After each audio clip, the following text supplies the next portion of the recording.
Je to v nás hluboko.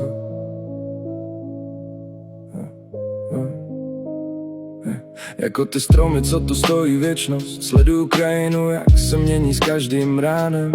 Sezónní proměna zrcadlí všechno, čím jsme si prošli a čím se stanem. Jak naše intimita léty zrála tichá a silná, v bouřích i v klidu vždycky v nás byla ta jiskra sdílná. Není to jen o slovech, je to o tom, co cítíme uvnitř. Každá společná vteřina je jako vzácnej, neviditelný ústřižek. Naše láska má kořeny hluboké, pevně drží v zemi. Jak strom, co přečkal mrazy i sucha navzdory všemu a všemi. Tvůj tlukot srdce je můj jediný proud, co mě vede dál. Plující k horizontu, kde se stmívá, tam, kde bych si tě přál.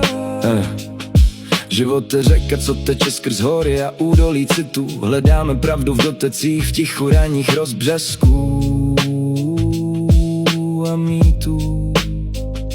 Ty jsi můj přístav, když se hladina zvedne a začne se vlnit. S tebou se nebojím žádný z těch snů konečně splnit. Příroda mluví, šeptá nám o tom, co je skutečně stálý. Že ty největší věci se rodí z pokory, ne z velký chvály. Naše láska má kořeny hluboké, pevně drží v zemi. Jak strom, co přečkal mrazy i sucha navzdory všemu a všemi.